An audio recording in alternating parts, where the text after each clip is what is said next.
가난한 사람들은 자존심을 할부로 해결합니다. 당신이 백만장자가 되지 못하는 이유는 커피를 많이 마셔서가 아닙니다.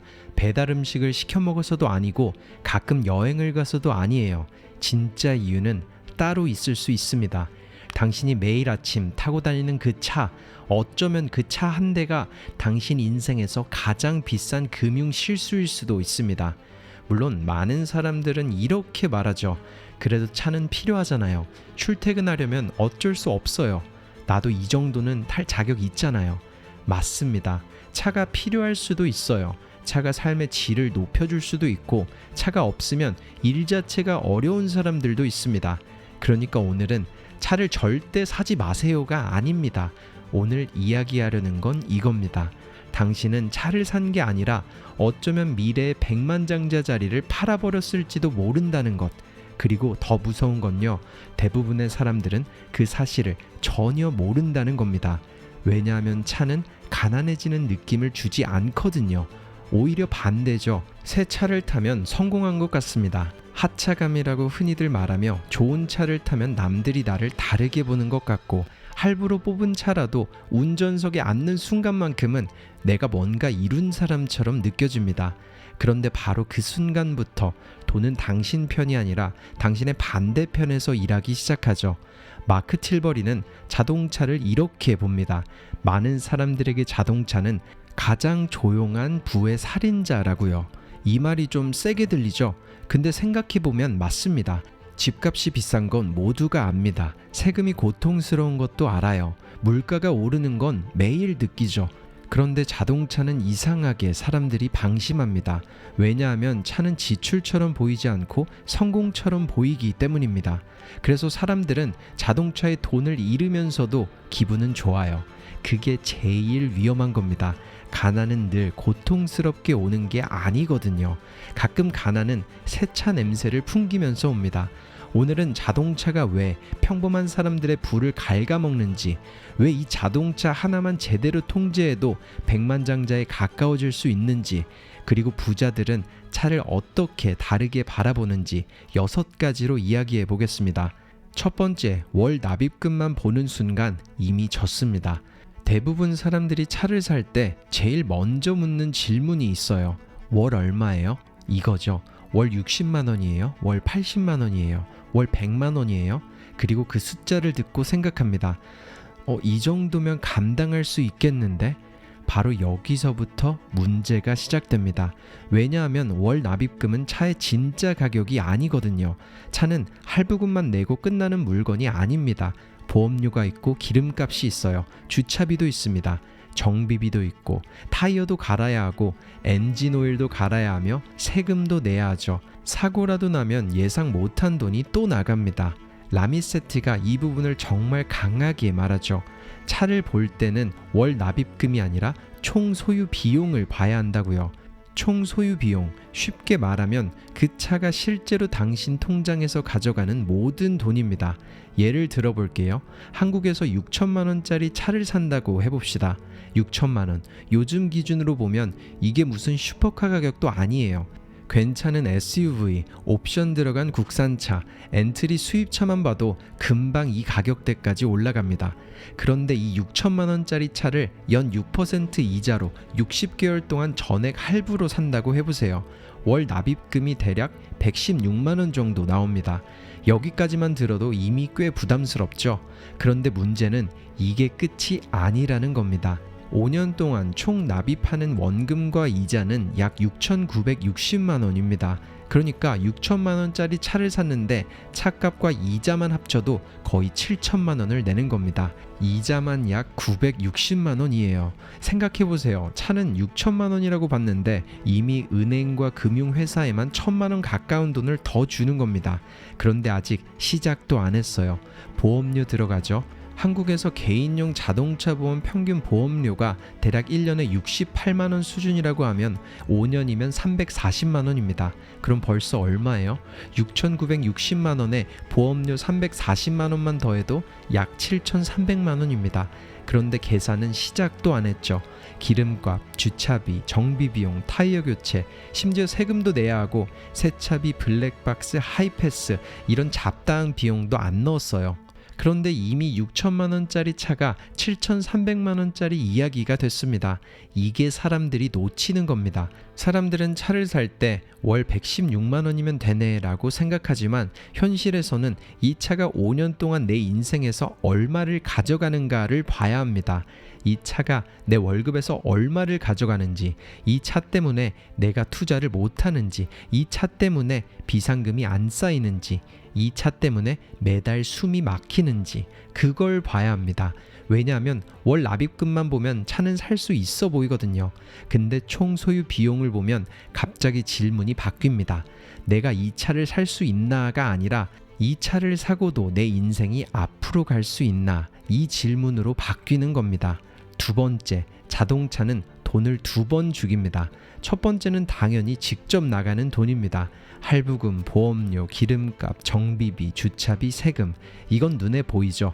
그래서 사람들도 어느 정도는 압니다. 아, 차 사면 돈이 많이 나가지. 맞아요. 근데 진짜 무서운 건 두 번째입니다. 기회비용. 이건 사람들이 거의 생각을 안 합니다. 당신이 매달 차에 100만 원을 쓴다고 해보세요. 그 100만 원은 그냥 사라진 돈이 아닙니다. 그 돈은 투자될 기회를 잃은 겁니다.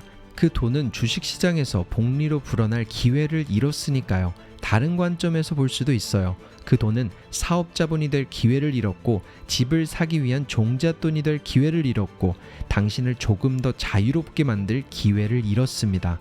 가난한 사람들은 가격만 봅니다. 부자들은 기회 비용을 봅니다. 이 차가 얼마냐? 그것도 중요하죠. 근데 더 중요한 질문은 이겁니다. 이 돈을 차에 쓰지 않았다면 내 미래는 어떻게 달라졌을까? 예를 들어 매달 70만 원을 차에 쓰는 대신 투자를 했다고 해보세요. 물론 투자는 보장되지 않습니다. 시장은 오를 수도 있고 내릴 수도 있어요. 하지만 장기적으로 복리가 작동할 시간을 주면 돈은 완전히 다른 결과를 만듭니다. 20대에 매달 70만 원, 30대에 매달 100만 원, 이 돈이 그냥 차 할부로 나가면 그 달로 끝입니다. 근데 그 돈이 투자되면 그 돈은 다음 달에도 일하고 내년에도 일하고 10년 뒤에도 일합니다. 여기서 차이가 벌어지는 겁니다. 사람들은 오늘 차를 샀다고 생각하지만 사실은 미래의 자산을 팔아버린 겁니다. 그리고 이 실수를 한 번만 하지 않아요. 차를 사고 몇 년 탑니다. 그리고 질리게 되죠. 그런데 새 모델이 나왔어요. 게다가 친구가 더 좋은 차를 삽니다. 내 차가 갑자기 초라해 보이죠. 그래서 어떻게 해요? 또 바꿉니다. 이걸 20대부터 50대까지 반복해요. 그리고 어느 날 말하죠. 나는 왜 이렇게 열심히 사는데도 돈이 없지? 이유는 생각보다 단순할 수 있습니다. 당신의 돈은 계속 달렸어요. 근데 당신을 위해 달린 게 아니라 당신의 차를 위해 달린 겁니다. 세 번째, 차는 성공이 아니라 성공처럼 보이는 소비일 수 있습니다. 이 부분은 좀 불편할 수도 있습니다. 근데 솔직하게 말해야 하죠. 많은 사람들이 차를 사는 이유는 단순히 이동수단이 필요해서만은 아닙니다. 인정받고 싶어서예요. 성공한 사람처럼 보이고 싶어서입니다. 남들 앞에서 초라해 보이고 싶지 않아서고, 친구들 앞에서 밀리고 싶지 않아서고, 회사 주차장에서 나도 뭔가 이룬 사람처럼 보이고 싶어서입니다. 이거 이해합니다. 사람이잖아요. 누구나 인정받고 싶거든요. 누구나 멋져 보이고 싶고 내가 열심히 산 만큼 눈에 보이는 보상을 갖고 싶습니다. 문제는 진짜 성공과 성공처럼 보이는 소비가 헷갈릴 때입니다. 좋은 차는 당신을 성공한 사람처럼 보이게 만들 수 있습니다. 근데 실제로 성공하게 만들어주지는 않습니다. 오히려 반대로 성공으로 가는 속도를 늦출 수 있어요. 아니, 그게 기정사실입니다. 생각해보세요. 사람들은 낡은 차를 타는 사람에게 박수치지 않습니다. 10년 된 아반떼를 깔끔하게 타고 다니면서 매달 100만 원씩 투자하는 사람을 보고 아무도 환호하지 않아요. 근데 새 BMW를 할부로 끌고 오면 사람들이 말합니다. 와, 잘 나가네. 성공했네. 멋있다. 그런데 중요한 건 이겁니다. 박수는 남이 치지만 할부는 당신이 냅니다. 칭찬은 잠깐이지만 납입금은 몇 년을 가니까요. 사람들은 당신의 차를 보고 감탄하지만 당신의 통장 잔고는 보지 않습니다. 사람들은 당신이 뭘 타는지는 보지만 당신이 무엇을 포기했는지는 몰라요. 당신이 그 차 때문에 투자를 못하고 있는지, 비상금을 못 만들고 있는지, 월급날만 기다리면서 사는지, 부모님께 손 벌리면서도 차는 좋은 걸 타고 있는지, 그건 아무도 모릅니다. 그래서 가장 위험한 가난은 겉으로는 부자처럼 보이는 가난입니다. 차는 좋은데 통장은 비어있는 사람, 차는 새 차인데 투자 계좌는 없는 사람, 차량 옵션은 풀옵션인데 인생의 선택지는 점점 줄어드는 사람, 이게 진짜 문제입니다. 돈이 없는 게 문제가 아니라 돈이 있어 보이려고 진짜 돈을 포기하는 게 문제입니다. 네 번째, 감가상각은 조용한 도둑입니다. 자동차는 시간이 지날수록 가치가 떨어집니다. 물론 모든 차가 똑같이 떨어지는 건 아닙니다. 어떤 차는 감가가 덜하고 어떤 차는 중고가격 방어가 좋고 어떤 모델은 예외적으로 잘 버팁니다. 근데 대부분의 일반적인 자동차는 시간이 지날수록 가치가 줄어듭니다. 그리고 이게 참 이상한 소비예요. 우리는 보통 돈을 쓰면 뭔가를 얻는다고 생각합니다. 근데 자동차는 돈을 내고 산 다음부터 매일 가치가 줄어드는 물건입니다. 당신이 자는 동안에도 떨어집니다. 출근하는 동안에도 떨어지고 주차장에 세워놔도 떨어지고 세차를 하고 광택을 내도 떨어지죠. 새 차를 뽑고 집에 도착하는 순간부터 그 차는 더 이상 새 차 가격을 받기 어렵습니다. 이게 감가상각입니다. 그리고 이 감가상각은 당신에게 문자도 안 보냅니다. 오늘 10만원 떨어졌습니다. 이렇게 알려주지 않아요. 그냥 조용히 사라집니다. 어느 날 중고차 가격을 알아보면 그때서야 알게 되겠죠. 내가 이렇게 많이 잃었다고? 그때는 이미 늦었죠. 생각해보세요. 6천만원짜리 차를 샀습니다. 5년 동안 이자까지 내서 거의 7천만원을 냈습니다. 보험료까지 넣으면 대략 7,300만원이에요. 근데 5년 뒤에 그 차를 팔려고 보니까 3천만원대가 될 수도 있고 차종에 따라 그보다 더 낮을 수도 있습니다. 그러면 그 차액은 어디로 갔을까요? 그냥 사라진 겁니다. 여행의 추억도 아니고 교육도 아니고 자산도 아니고 사업 경험도 아닙니다. 그냥 시간이 지나면서 녹아내린 돈입니다. 물론 차를 타면서 편리함을 얻었죠. 그건 인정해야 합니다. 차가 있으면 편하니까요. 비 오는 날 좋고 짐 많을 때 좋고 가족이 있으면 훨씬 편하고 일 때문에 이동이 많으면 꼭 필요할 수도 있습니다. 근데 문제는 많은 사람들이 그 편리함의 가격을 제대로 계산하지 않는다는 겁니다. 이 차 6천만 원이야. 아닙니다. 진짜 질문은 이거예요. 이 차를 5년 동안 타면 내 인생에서 얼마가 사라지는가? 차량 가격, 이자, 보험료, 세금, 기름값, 정비비, 주차비, 감가상각, 그리고 그 돈을 투자하지 못한 기회비용까지 이 모든 걸 합쳐야 진짜 가격이 나옵니다. 라미세트가 말하는 것처럼 돈을 잘하는 사람들은 월 얼마예요 에서 멈추지 않습니다. 그들은 묻습니다. 이 선택이 내 삶 전체에서 어떤 비용을 만드는가? 그게 차이입니다. 평범한 사람은 월 납입 가능 여부를 봅니다. 부자는 총 비용과 기회비용을 봅니다. 다섯 번째, 차는 필요할 수 있지만 새 차는 필요하지 않을 수 있습니다. 여기서 오해하면 안 됩니다. 이 영상은 차를 절대 사지 말라는 이야기가 아니거든요. 지방에 살거나 아이를 키우거나 부모님을 모셔야 하거나 일 때문에 이동이 많거나 차가 없으면 수입 기회를 놓치는 사람에게 차는 분명히 필요합니다. 자동차는 어떤 사람에게는 돈을 잃게 만드는 물건이 아니라 돈을 벌게 해주는 도구일 수 있습니다. 문제는 차가 아닙니다. 차를 사는 방식이 문제죠. 필요한 차를 사는 것과 보여주기 위한 차를 사는 것은 다릅니다. 이동수단을 사는 것과 정체성을 사는 것은 다릅니다. 차가 없어서 불편한 삶을 해결하는 것과 내 자존심을 할부로 해결하는 것은 완전히 다른 이야기입니다. 마크 틸버리는 이 부분에서 좋은 기준을 줍니다. 신차의 가장 큰 감가를 피하고 싶다면 3, 4년 된 중고차 구간을 보라는 겁니다. 왜냐하면 보통 신차의 가장 큰 감가는 처음 몇 년에 집중되기 때문이죠. 누군가 이미 큰 감가를 맞은 차를 당신이 더 합리적인 가격에 사는 것, 이게 훨씬 현명한 경우가 많습니다. 물론 한국 시장은 차종마다 다릅니다. 현대, 기아, 제네시스, 수입차, 전기차, 하이브리드, 모델마다 감가율도 다르고 인기도 다르고 중고차 가격 방어도 다릅니다. 근데 원리는 같습니다. 처음 주인이 맞은 가장 큰 감가를 굳이 내가 맞을 필요는 없다는 거죠. 그리고 그 차를 샀다면 가능한 오래 타야 합니다.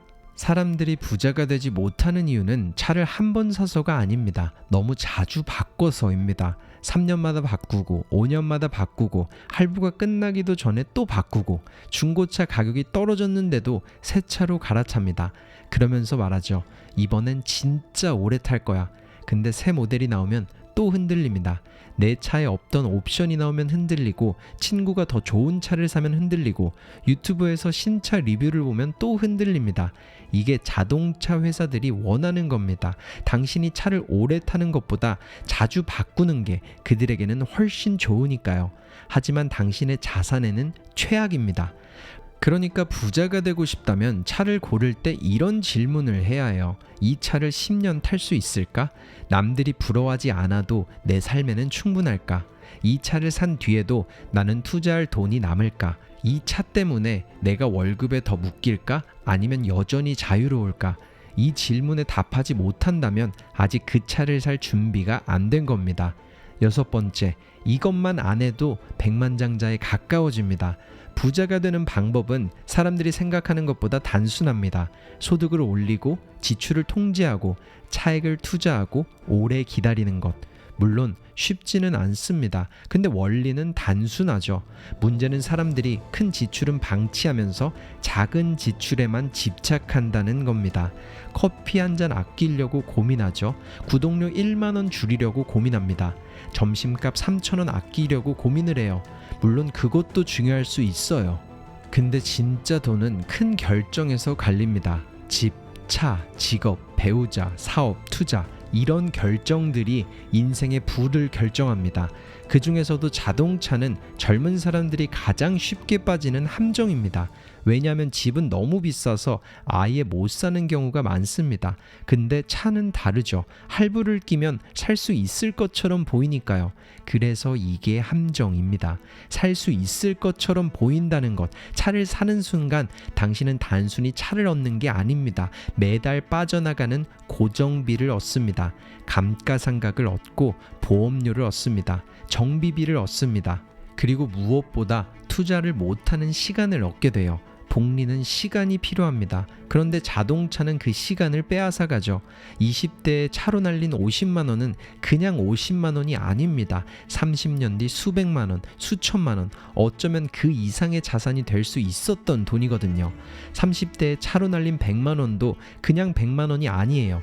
그 돈은 당신을 더 빨리 퇴사하게 만들 수도 있었고, 집을 더 빨리 사게 만들 수도 있었고, 사업을 시작하게 만들 수도 있었고, 부모님께 기대지 않게 만들 수도 있었습니다. 근데 그 돈은 당신의 자유가 아니라 자동차 회사와 금융회사의 수익이 됐습니다. 이게 불편한 진실입니다. 당신이 차를 살 때 많은 사람들이 돈을 가져갑니다. 자동차 회사가 가져가죠. 딜러도 가져갑니다. 보험사도 가져갑니다. 금융회사도 가져가고 정비소도 가져가고 주차장도 가져가고 주유소도 가져갑니다. 그럼 이제 질문을 해야겠죠. 그 거래에서 당신은 무엇을 얻으셨나요? 진짜 필요한 이동의 편리함? 좋아요. 그게 정말 필요했다면 그건 가치 있는 소비입니다. 하지만 남들에게 보여주기 위한 우월감이었다면 그건 너무 비싼 감정입니다. 성공한 것처럼 보이기 위해 성공할 기회를 잃은 겁니다. 이제 자동차를 살 때는 딱 3가지만 기억하세요. 첫째, 월 납입금이 아니라 총 소유 비용을 보세요. 할부금의 보험료, 기름값, 세금, 정비비, 주차비까지 전부 합쳐야 합니다. 그리고 가능하면 그 숫자를 보수적으로 잡으세요. 월 할부가 100만 원이면 실제 자동차 비용은 120만 원, 150만 원까지도 갈 수 있다고 봐야 합니다. 둘째, 차량 총 비용이 월 소득을 잡아먹게 만들지 마세요. 기준은 사람마다 다를 수 있습니다. 하지만 자동차 때문에 저축과 투자가 멈춘다면 그 차는 이미 비싼 차입니다. 차량 가격이 비싸서 비싼 차가 아니에요. 당신의 미래를 멈추게 만들면 그게 비싼 차입니다. 셋째, 차를 살 거면 오래 타세요. 3년마다 바꾸지 마세요. 5년마다 바꾸지 마세요. 할부가 끝났다고 바로 새 차를 보지 마세요. 할부가 끝난 순간이 진짜 자산을 만들기 시작할 기회입니다. 그때부터 매달 나가던 돈을 투자하세요. 그때부터 차가 당신의 발목을 잡는 게 아니라 당신의 자산 형성을 도와주는 시간이 됩니다. 부자들은 차를 안 타는 사람들이 아닙니다. 부자는 차에 잡아먹히지 않는 사람들입니다. 돈을 쓰지 않는 게 아니라 돈이 어디로 가는지 알고 쓰는 겁니다. 그들은 좋은 차를 싫어하는 게 아니라 좋은 차보다 더 중요한 것이 자유라는 걸 아는 겁니다. 당신에게 차가 필요할 수도 있어요. 하지만 새 차가 필요하진 않을 수 있습니다. 당신에게 이동수단은 필요할 수 있겠지만 남들의 인정까지 할부로 살 필요는 없습니다. 다시 말하지만 차를 살 수는 있어요. 근데 그 차가 당신의 미래를 사라지게 만든다면 그건 구매가 아니라 포기입니다. 백만장자가 되는 길은 항상 더 많이 버는 것에서만 시작되지 않습니다. 가끔은 가장 멍청한 큰 지출을 하지 않는 것에서 시작됩니다. 그리고 많은 사람들에게 그 첫 번째 지출이 바로 자동차입니다. 그러니 다음에 차를 사고 싶어질 때 딜러에게 묻기 전에 스스로에게 먼저 물어보세요. 나는 이 차를 사는 건가? 아니면 남들에게 보여주고 싶은 내 이미지를 사는 건가? 나는 이동 수단을 사는 건가? 아니면 미래의 자유를 조금씩 팔고 있는 건가? 나는 지금 성공에 가까워지는 건가? 아니면 성공한 척하는 비용을 내고 있는 건가? 이 질문에 정직하게 답할 수 있다면 당신은 이미 대부분의 사람들보다 앞서 있습니다. 왜냐하면 대부분의 사람들은 차를 살 때 계산하지 않거든요. 느낌으로 삽니다. 자존심으로 삽니다. 남의 시선으로 삽니다. 그리고 몇 년 뒤에야 깨닫습니다. 차는 내 것이었지만 내 월급은 차의 것이었다는 걸. 기억하세요. 부자는 비싼 차를 타서 부자가 된 게 아닙니다. 부자가 된 뒤에 비싼 차를 감당할 수 있게 된 겁니다. 순서를 바꾸면 인생이 꼬입니다. 먼저 자산을 만드세요. 먼저 투자 계좌를 키우세요.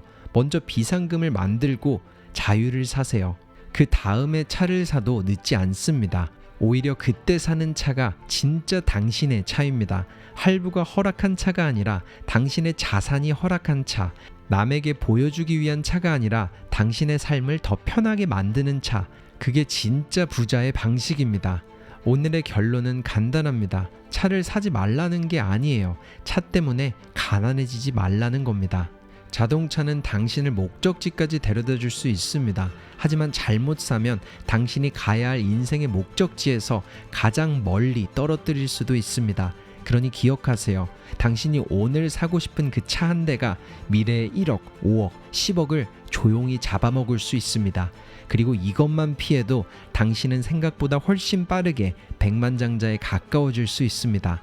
남들처럼 보이기 위해 살 것인가? 아니면 남들과 다르게 살면서 진짜 부자가 될 것인가? 선택은 늘 조용히 찾아옵니다. 그럼 저는 더 나은 삶을 만드는 다음 영상에서 찾아뵙겠습니다. 감사합니다. 터닝포인트였습니다.